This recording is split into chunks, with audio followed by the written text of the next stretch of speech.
ওয়ামান লাম ইয়াজআলিল্লাহু লাহু নূরান ফামা লাহু মিন নূর। আল্লাহ তাআলা বলেন, আল্লাহর আলো যে পেল না তার জন্য কোথাও কোনো আলো নাই। এটাই সত্য কথা। আর কোথাও আলো মিলবে না, আর কোথাও আলো না। কোরআন থেকে বঞ্চিত যে জীবন, সে আর কিছু হোক আলো পায় না। এই জন্য পৃথিবীর সমস্ত ইউনিভার্সিটি ডিগ্রি নিয়ে আপনি উপার্জনের ভদ্রচিত বা উপার্জনের উচ্চ মাপের কোনো পদ্ধতি শিখছেন, কামাই রোজগারের জন্য আধুনিক নিয়ম কানুন শিখছেন, এটা ঠিক আছে। কিন্তু আলোকিত মানুষ, পবিত্র মানুষ, উত্তম মানুষ হওয়ার জন্য আল্লাহর কোরআন ছাড়া অন্য কোনো কিছু সবগুলো দিয়েও সম্ভব না। যালিকা হুদাল্লাহ, সাফ কথা। আল্লাহ তাআলা বলছে এটাই আল্লাহর পক্ষ থেকে হেদায়েত। ইয়াহদি বিহি মান ইয়াশা। আল্লাহ তাআলা বলেন এর দ্বারাই, বিহি মানে এই কোরআন দ্বারাই আল্লাহ যাকে ইচ্ছে করেন হেদায়েত দিয়ে থাকেন। অতএব কোরআনবিহীন গন্তব্য মিলে না, কোরআনবিহীন আলো মিলে না, কোরআনবিহীন মঞ্জিল খুঁজে পায় না। উপার্জনের অনেক কিছু কলা কৌশল শিখছে, কিন্তু মঞ্জিল যেটা টার্গেট, আমরা আমাদের অনেকেই জীবনের টার্গেট বুঝছি এটা যে মৃত্যু পর্যন্ত দুনিয়ার হায়াত সুখে থাকা, এই হলো জীবনের টার্গেট। আমার মৃত্যুর আগ পর্যন্ত খাইয়া পইরা বউ বাচ্চা লইয়া সুখে থাকা, ঘর বিল্ডিং দালান ফার্নিচার বাজার সদাই নেতাগিরি মাতব্বরি এই সব মিলাইয়া মোটামুটি আসি ভালো কামিয়া। এগুলো ঠিক মতো পাইলাম না, ব্যর্থ। তার মানে সফলতাও মৃত্যু পর্যন্ত মনে করে, ব্যর্থতাও মৃত্যু পর্যন্ত মনে করে। অথচ আল্লাহ তাআলা বারবার বলছে, বান্দা দুনিয়ার হায়াতে সফলতারও কিছু নাই, ব্যর্থতারও কিছু নাই, সব বরাদ্দ করা। হাসলেও আমার বরাদ্দ, কাঁদলেও আমার বরাদ্দ। সুস্থ যখন থাকো তাও আমার ফায়সালা, অসুস্থ যখন থাকো তাও আমার ফায়সালা। দুনিয়ার মধ্যে সফলতা ব্যর্থতার কিছু নেই, সফলতা এবং ব্যর্থতা শুধুই আখিরাত। কোরআনুল কারীমের মধ্যে আল্লাহ তাআলা বলেন, ফামান যুহজিহা আনিন নার ওয়া উদখিলাল জান্নাহ ফাকাদ ফাজা। শুনতেছেন ভাই? আল্লাহ তাআলা বলেন হাসরের ময়দানে যাকে জাহান্নাম থেকে মুক্তি দেয়া হলো এবং উদখিলাল জান্নাহ, জান্নাতে প্রবেশ করানো হলো, ফাকাদ ফাজা, সেই কেবল সফল হলো। এই যে সফলতা মানে জান্নাত পাওয়া, জান্নাত পাওয়া, আর জাহান্নাম ব্যর্থতা। যালিকা হুয়াল খুসরানুল মুবিন। আল্লাহ তাআলা বলে জাহান্নাম এটা সুস্পষ্ট ব্যর্থতা, ব্যর্থতা এটা। এই জন্য প্রিয় বন্ধু আমার, বাপ আমার, ভাই আমার, নওজোয়ান সাথী, প্রত্যেককে বলি, আমাকেও বলি, উসিকুম ওয়া ইয়ায়া, আপনাদেরকেও বলছি, আমাকেও বলছি, সবাই মিলে এই কথা ভাবতে হবে। আল্লাহর কোরআন থেকে বঞ্চিত জীবন আলোহীন জীবন, আলোহীন জীবন। আপনারা যারা যারা কোরআনুল কারীম দেখে দেখেও পড়তে পারেন না, মুসলমানের ঘরে জন্ম নিয়ে এই হায়াত পুরা মুসলমানের পরিচয় দিয়ে আল্লাহর কোরআন দেখে দেখেও পড়তে পারেন না, সহি শুদ্ধ কোরআন শরীফ পড়তে পারেন না, আমার সাফ ফতোয়া, যে লোক আল্লাহর কোরআন পড়তে পারে না সেই লোক আপনি বোবা, বোবা, বোবা বেটা, তুমি বেটা, তুমি বোবা মূলত। তোমার বাকি কথা এগুলো কোনো কথাই না, এগুলো ছাড়াও ভাত তরকারি মিলে। বোবা মানুষও ভাত খায়, বোবা মানুষও পেশাব পায়খানা করে, বোবা মানুষও বিয়ে করে, বোবা মানুষেরও বাচ্চা কাচ্চা হয় না। এটা তো কি বুঝা তো গেল, এগুলা এই কথা না কইলেও সার্থ, এই কথা না বললেও দুনিয়া ভোগ করা যাইতো। এই জন্য যে জবান তার মালিকের কালাম পড়তে পারে না, ওই আসলে কোনো জবানে না। যে দিল আল্লাহকে নিয়ে ভাবে না, ওইটা কোনো দিলে না। যে কান আল্লাহর কথা শুনে না, বেটা তোমার কোনো কানে নাই, তুমি বধির, তুমি অন্ধ। লাহুম কুলুবুল লা ইয়াফকাহুনা বিহা। আল্লাহ তাআলা বলছে সমস্ত নাফরমান বেঈমানের দিল আছে কিন্তু কিছুই বোঝে না। ওয়া লাহুম আযানুন লা ইয়াসমাউনা বিহা। আল্লাহ বলে সমস্ত নাফরমান বেঈমানের কান আছে কিন্তু কিছুই শোনে না। ওয়ালাহুম আ'য়ুনুল লা ইউবসিরুনা বিহা, সমস্ত নাফরমান বেঈমানের চোখ আছে কিন্তু কিছুই দেখে না। আল্লাহ তাআলা বলেন ওরা কি জানো, ওরা মানুষ না, উলাইকা কাল আনআম, ওরা জানোয়ার। হ্যাঁ, আমি সহ্য নিসাম, আপনি যদি বলেন হুজুর ডাইরেক্ট বলেন, ডাইরেক্টে তো পেলাম আমি বাইতে কমুনি নাই বলে হয় কি গায়ে লাগছে, আপনার 8 বিট লাগুক না, অসুবিধা কি আমার, বলেন আপনি। আল্লাহ তাআলা বলছেন উলাইকা কাল আনআম, যে মালিক চিনে না, যে গোলামি চিনে না, যে বন্দিগি বোঝে না, যে দিল আল্লাহকে নিয়ে ভাবে না, সে মানুষ না, সে আনআম, সে জন্তু, জানোয়ার, হাইওয়ান, জানোয়ার। এটা আল্লাহ আবার বলে দিছে, শোন, যদি মাইন্ড করে কইবি আরো নামায় দিবি। বুঝুন নাই কথা, যদি কিছু কয় যে আমার জানোয়ার করে, তাহলে আরো নিচে নামায় দিবি। বালহুম আদাল, না না না, সরি সরি, আপনি জানোয়ার না, তার চাইতে নিকৃষ্ট, আর একটু নিচে নামে, আরো নামায় দিবে। তো কাজে এই যে দূরে সে দূরে তাই আর নিচে নামে না। হ্যাঁ, এই জন্য বাপ, আল্লাহকে ভুললে জিন্দেগি থাকে না, আখেরাত ভুলে গেলে জীবন থাকে না। কোরআনবিহীন জিন্দেগির কোনো শব্দ উচ্চারণ করার তেমন কোনো উল্লেখযোগ্য ফায়দা নাই। কোরআনুল কারীমে আল্লাহ বলছে লা খায়রা ফি কাসীরিন মিন নাজওয়াহুম, তোমাদের অগণিত কথাবার্তার মধ্যে কোনো কল্যাণই নাই, কল্যাণই নাই, খায়ের নাই।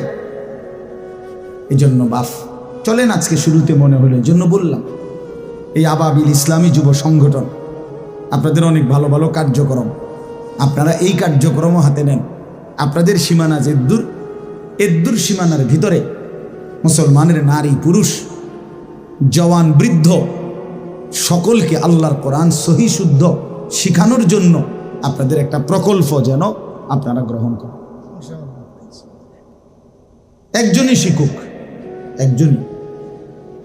একজন আপনাদের 3 বছরের মেহনতে, যদি 10 বছরের মেহনতে একজন আল্লাহর বান্দা তা মালিকের কালাম পড়তে পারে, হতে পারে পুরা কাফেলার নাজাতের জন্য এটাও যথেষ্ট হয়ে যাবে।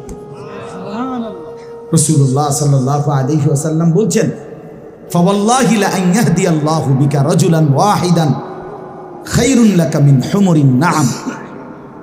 নবী সাল্লাল্লাহু আলাইহি ওয়াসাল্লাম বলেন, আল্লাহর কসম, তোমার দ্বারা একজন মানুষ, রাজুলান ওয়াহিদান, ওয়াহিদ মানে একজন মানুষ তোমার দ্বারা হেদায়েত পাওয়া, আল্লাহর পথ পাওয়া, নবীজি বলেন গোটা আরবের সমস্ত দামি উট তোমারে হাদিয়া দেওয়া তার চাইতে কোটি গুণে উত্তম। বাংলাদেশে সবই প্রাইভেট কার দিয়ে দেওয়া, এক মানুষ আল্লাহকে চিনছে, এক মানুষ তার মুনিবকে চিনছে। লাল্লাহু আশাদ্দু ফারাহান বিতাওবাতি আবদি, আল্লাহ নবী সাল্লাল্লাহু আলাইহি সাল্লাম বলেন, কোনো বান্দা যখন গুনাহ ছেড়ে দিয়ে তওবা করে আল্লাহর দিকে ফিরে আসে, আল্লাহর কসম নবী বলেন আল্লাহ তাআলা সবচেয়ে বেশি খুশি হয়। আশাদ্দু ফারাহান, আল্লাহ তাআলা সবচেয়ে বেশি খুশি হয় কখন? বান্দা আল্লাহর দিকে ফিরে আসে যখন। বিতাওবাতি আবদিহি, বান্দা যখন আল্লাহর দিকে ফিরে আসে আল্লাহ তাআলা ভীষণ খুশি হয়। গুনার নাফরমানের জিন্দেগি ছেড়ে দিয়ে আল্লাহর দিকে যখন ফিরে আসে, আল্লাহ তাআলা তখন 7 আসমান সাজিয়ে দেয়, ফেরেশতাদেরকে বলে আসমান সাজিয়ে দাও, জান্নাত সাজিয়ে দাও।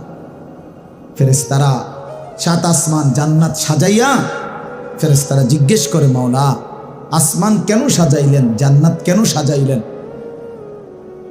তো আল্লাহ তাআলা বলে আসলাহাল আবদু মাওলাহু, শোনো, আজ এক গোলাম যে তার মনিবকে ছেড়ে চলে গেছিল অনেক দিন, আজ সেই ভেগে যাওয়া গোলাম তার মনিবের সাথে সম্পর্ক ঠিক করে ফেলছে। আমার এক গোলাম আজ অনেক দিন আমারে ভাইগা গেছিল, সেজদা দেয় নাই, আমার হুকুম মানে নাই, ওই অনেক দিন থেকে আমার থেকে দূরে ছিল, আজ সে আমার কাছে ফিরে আসছে। আমার গোলাম আমার কাছে ফিরে এসেছে, এই খুশিতে আমি আসমান সাজিয়ে দিলাম, জান্নাত সাজিয়ে দিলাম। এজন্য ভাই ফিকির চাই, ফিকির চাই। আপনাদের এই কার্যক্রমের মধ্যে আরো ওলামায়ে কেরাম থেকে সেবামূলক কাজ, এটাও প্রশংসনীয়। গরিব দুঃখী, অন্নহীন, বঞ্চিত, বন্যা, দুর্ভিক্ষ, খরা, ঘূর্ণিঝড়, জলোচ্ছ্বাস, টর্নেডো, সাইক্লোন, রক্তদান, বিধবা, নারী, অসহায় ইত্যাদি ইত্যাদি সহযোগিতা, সেটাও অনেক ভালো দিক। জিন্দিগি পরিবর্তনের জন্য চেষ্টা করা, সেটা তার চাইতে কোটি গুণ বেশি ভালো দিক। এজন্য এইটা ওইটা দুটোটা সমান তালে আরো বেশি করতে হবে। বছরে একটা মাহফিল যথেষ্ট না, একটা মাহফিল যথেষ্ট। প্রতি 2 মাসে 3 মাসে মসজিদ ভিত্তিক ইসলাহি মজলিসের আয়োজন করে। ছোট ছোট এক একটা মসজিদ ভিত্তিক মসজিদে বয়ান হোক, আসর থেকে এশা, মাগরিব থেকে এশা, একজন আল্লাহওয়ালা কোনো আলেমে দিন।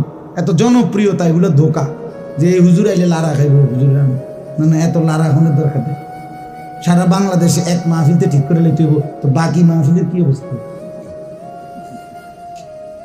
কথা বুঝছেন না? আমরা তো আগামী ফেব্রুয়ারি মাসের রোজার আগ পর্যন্ত মাহফিল নিয়ে রাখছি, তো আজকে সব ঠিক হয়ে গেলে বাকি মাহফিল তো বন্ধ হয়ে যাবে। তো কাজেই এত ফিকিরের দরকার নেই। যারা দেশ চুক্তি আমরা ঠিক করে এলাম না, আপনি আপনার মহল্লার মানুষগুলো বদলে যান। বুঝেন নাই কথাটা? এই মসজিদ ভিত্তিক ইসলাহি মজলিসের ফিকির করে, দেখবেন মানুষের সংশোধন। এক কথায় মানুষ বদলায় না। একদিনে কেউ বাইজিদ বোস্তামি, জুনায়েদ বাগদাদি হবে না। জুনায়েদ বাগদাদি নিজেও কোনো একদিনে হয়েছে না। কি বলেন? বাইজিদ বোস্তামি রহমতুল্লাহ একদিনই হয়ে গেছে না, ওনারাও তো সাধনা করছেন। তাহলে আল্লাহর কথা বারবার বলতে হবে, বারবার শুনাইতে হবে, বারবার বলতে বলতে, প্রেশার দিতে দিতে মালিক যেদিন চাইবে সেদিন বদলে যাবে। একদিন রাত গভীরে যুবক বলে উঠবে, মাওলা ছেড়ে দিলাম সব, দিলাম ছেড়ে, বালা ইয়া রব্বি কদ আনা। একদিন রাত গভীরে সমরকন্দ রাশিয়ার বিখ্যাত ডাকাত ফুজাইল ইবনে আয়াজ রহমতুল্লাহ আলাই, একসময় তিনি ডাকাতের সর্দার ছিলেন। রাত গভীরে কোনো বাড়িতে ডাকাতি করতে গিয়ে দরজার সামনে যখন দাঁড়াইছেন, আমরা আরবি কিতাবে পড়ছি, তখন তিনি শুনতে পাইলেন বাড়িওয়ালা এই সময় কোরআন শরীফ পড়তেছে। তো ঠিক এই টাইমে বাড়িওয়ালা কোরআন শরীফের একটা আয়াত পড়ছে, উনিও দাঁড়াইয়া মাত্র শুনতেছে, আলাম ইয়ানি লিল্লাযীনা আমানু আন তাখশা কুলুবুহুম লিযিকরিল্লাহ। আল্লাহ তাআলা বলছে, মুমিন, ঈমানদার, আমার বান্দা, আমি আল্লাহর ভয়ে, আমার স্মরণে দিলটা নরম হওয়ার সময় আজও হয়নি। আলাম ইয়ানি, আর সেজদা দিতা না বান্দা? যুবক, ফজরের নামাজ আর কোনো দিন পড়তা না? তোমরা যারা খোদার 365 দিনে ফজরের নামাজ কোনো দিন পড়ো না, আমার ভাই, তাইলে আর পড়তা না কোনো দিন? 30 বছর ধরে যারা সুদ খাচ্ছেন, মিথ্যা বলতেছেন, ওজনে কম দিতেছেন, কিস্তির লেনদেন করতেছেন, বাপ, তাইলে আপনি আর কোনো দিন এই নাফরমানি ছাড়তেন না? হ্যাঁ, 20 বছর ধরে যার ঘরে রঙিন টেলিভিশন চলতেছে, প্রতিদিন আপনার বিবি বাচ্চা ছেলে মেয়েগুলো প্রতিদিন রঙিন সিনেমায়, নাটক, সিনেমা, নাচ, গান দেখতেছে, এটা আর কোনো দিন আপনার ঘর থেকে বন্ধ হবে না? না, এইভাবেই কবরে চলে যাবেন। 60 বছর বয়স, এই বিড়ি সিগারেট এখনো খান, এই বিড়ি সিগারেট খাইতে খাইতে কবরে চলে যাবেন। 30 বছর ধরে দাড়ি কাটতে কাটতেই কবরে চলে যাবে। আহা, মুসলমান তো এত পাষাণ হওয়ার কথা না, এত শক্ত হওয়ার কথা না তো বাপ। তো ওই ডাকাত সর্দার ফুজাইল ইবনে আয়াজ, তিনি এই রাত গভীরে এই আয়াতটা শুনছে যে আল্লাহর বান্দা বলতেছে, আল্লাহর কোরআন, আল্লাহ ডাক দিছে, আমার ইমানদার বান্দা, আজও সময় হয়নি? আমার দিকে ফিরবা না? আমার কাছে আসবা না? আমার সেজদা দিবা না বান্দা? তোমার দিলটা নরম হবে না? তো আমরা কিতাবে পড়ছি, উনি ফা আদবারা, পিছনের দিকে চলে আসছে, ওই ঘরে আর হাত দেয় নাই, দরজা ভাঙে নাই। এই পিছন দিকে আইসা একটা চিৎকার দিয়া আসমানের দিকে তাকাইয়া বলছে, বালা ইয়া রব্বি কাদ আনা, এই মাওলা সময় হইছে মাওলা, দিলাম ছাইরা মাওলা, নাফরমানের এই জিন্দেগি ছেড়ে দিলাম, গুনাহের এই জিন্দেগি ছেড়ে দিলাম। এই যে ছাড়লেন, এরপরে নিজ এলাকার থেকে জীবনের তরে হিজরত করে মক্কায় চলে গেছেন। কাবা ঘরের পাশে বাকি জিন্দেগি কাটাইয়া জমানার সাইয়্যিদুল আউলিয়া, আউলিয়াদের সর্দার হয়ে গেছে। হ্যাঁ, এজন্য আমার অনুরোধ রইল, এটা যুবকের জিন্দেগি বদলানো দরকার, নওজওয়ানের জিন্দেগি বদলানো দরকার। 10 জন যুবক, 5 জন যুবক, 20 জন যুবক, 7 জন যুবক, অল্প কয়েকজন যুবক ইমানের হিম্মতে যদি বলিয়ান হয়, যুবক যদি নড়ে ওঠে, যুবক যদি সেজদা দেয়, যুবক যদি নিজের ইমান পেশ করে, আল্লাহর ওয়াদা আছে। আল্লাহ নওজওয়ান বলতেছে, আল্লাহ নওজওয়ান তুই বদলাইলে আমি গোটা জাতি বদলে দেব, আমি গোটা দেশ বদলে দেব, গোটা দেশ। আসহাবে কাহাফের ঘটনা আছে কোরআন শরীফে। মাত্র 7 জন যুবক ইমানদার হয়েছে, পুরা দেশ মূর্তি পূজক, বাপ মা 14 গোষ্ঠী শুদ্ধা, দেশের প্রধান জনগণ সবাই মূর্তি পূজা করত, শিরিক মুশরিক ছিল। সেখান থেকে মাত্র 7 জন যুবক ঈমান আনছে আল্লাহর উপরে, দেশবাসীকে ছেড়ে দিছে, কুফরির রাস্তা ছেড়ে গুহায় আশ্রয় নিছে। আল্লাহ তাআলা কাছে দোয়া করছে গুহায় ঢুইকা, রব্বানা আতিনা মিন লাদুনকা রাহমা, আল্লাহ আপনি আমাদেরকে আপনার পক্ষ থেকে রহমত দান করেন। ওয়াহাইয়্যি লানা মিন আমরিনা রাশাদা, আল্লাহ আপনি আমাদেরকে আমাদের জিন্দেগির পথ কি করব আমরা, আমাদের সঠিক গন্তব্য আপনি সহজ করে দেন, আপনি দিক নির্দেশনা দেন, আমরা এখন কি করব। আমি মজা করে বলি, কোরআন শরীফে আছে, আল্লাহ যেন বলছে, আচ্ছা অনেক বড় হিম্মত করছো যুবক, পুরা জাতির মোকাবেলায় নিজেরা ইমানদার হয়ে আমি আল্লাহর কাছে আসছো, কষ্ট হয়েছে তোমার, একটু ঘুম যাও, একটু শো খাইতো, যা হইব ফর হইব তার তুইটা, বুঝেন নাই কথাটা? আগে এখন একটু কি করো, ঘুমাও, একটু শো দিল, শোয়াইয়া 309 বছর। ওয়ালাবিসু ফি কাহফিহিম 300 ওয়াজদাদু 9। আল্লাহ বলেন আমি তাদেরকে ঘুম পাড়াইয়া রাখলাম গুহায় 309 বছর। কয় বছর? 309 বছর মানে 24 ঘন্টা, কি বুঝছেন আপনি? 309 বছর। তো আমার বলা হলো যে ছেলেগুলো যেন জিজ্ঞাসা করলো, আল্লাহ বললাম আমার জাতির জন্য দিক নির্দেশনা দেন, আমাদের জীবনের পথ বলে দেন, কি করমু, আপনি দিলেন হোতাইয়া। বুঝেন না? আল্লাহ তাআলা যেন বললেন, বান্দা শোনো, তোমরা ঘুমাও, তোমাদের ঈমান, তোমাদের হিম্মত আমি আল্লাহর এমন পছন্দ হইছে, তোমাদের ঈমানের বরকতে, হিম্মতের বরকতে তোমাদেরকে ঘুমের খাই আমি আল্লাহ পুরা জাতি আমি আল্লাহ বদলে দেব। কোরআন শরীফে আছে 309 বছর পরে সেই যুবকরা ঘুম থেকে উঠে মহল্লাবাসী, দেশবাসীকে দেখছে সকলেই ইমানদার, বাদশাহ ইমানদার। হ্যাঁ, যুবক শুধু নিজের অধিকার চাইছিল, নিজের কোটা প্রত্যাহার চাইছিল। আল্লাহ বলছে ঠিক আছে, লড়ে চড়ে উঠছ তো পুরা জাতি বদলে দেব, যা। বুঝলেন? যুবক নড়লে আল্লাহ পছন্দ করে, নওজোয়ান নড়ে উঠলে কি করে আল্লাহ খুশি হয়, খুশি হয়। এই জন্য আমি অনুরোধ করলাম মুসলমানের নওজোয়ানকে পরিবর্তনের ফিকির করেন, বেশি ইসলাহি মজলিসের ইন্তজাম করেন। আপনারা যারা সদস্য আছেন, আপনারা সদস্য বাধ্যতামূলক ভাগ করে করে আল্লাহওয়ালাদের বিভিন্ন ইসলাহি মজলিসা হয় ঢাকাতে, আশেপাশে অনেক বড় বড় বুজুর্গদের মাসিক মজলিস হয়, কোথাও বৃহস্পতিবার, কোথাও শনিবার, এরকম আছে জায়গায় জায়গায়। এগুলোতে আপনাদের ছেলেদেরকে নিয়মিত পাঠাইবার ফিকির করবে যে এই মাসে আমরা 10 জন ঢালকানগর হজরতের খানকায় যাব, এই মাসে আমরা 10 জন শায়েখ আল্লামা আমার শায়েখ মুফতি মুশতাকুন নবী কাসিম হজরতের মজলিসে যাব। মানে এরকম ভাগ করে করে ছেলেরা যান। এই আসা যাওয়ার মাধ্যমে আমার খুলনার হজরত বলেন, হজরত মাওলানা মুফতি নুরুল আমিন সাহেব হজরত বলে, যেই নদীতে জোয়ার ভাটা আছে এই নদী জীবিত, জোয়ার ভাটা বন্ধ হয়ে গেলে নদী মরে যায়। তো যে আল্লাহওয়ালা, যেই মুমিন, যেই মুসলমান আল্লাহওয়ালা হক্কানি রব্বানি মুত্তাকি ওলামায়ে কেরামের কাছে আসা যাওয়া করে, এই মোহব্বত, এই সম্পর্ক জীবিত। আসা যাওয়া না করলে মরে যায়, মুর্দা হয়ে যায়। এই জন্য এটা একটা ফিকির করবে, এইভাবে চেষ্টা করে বিভিন্নভাবে, অর্থাৎ ওইটাও করেন মানুষের সেবা, মানুষের কল্যাণ, এটাও হবে, কিন্তু মানুষের পরিবর্তন এটা এক নম্বর। কথা বুঝছেন কিনা? আল্লাহ তাআলা আবার নওজোয়ান ভাইদেরকে সর্বোচ্চ তৌফিক দান করেন।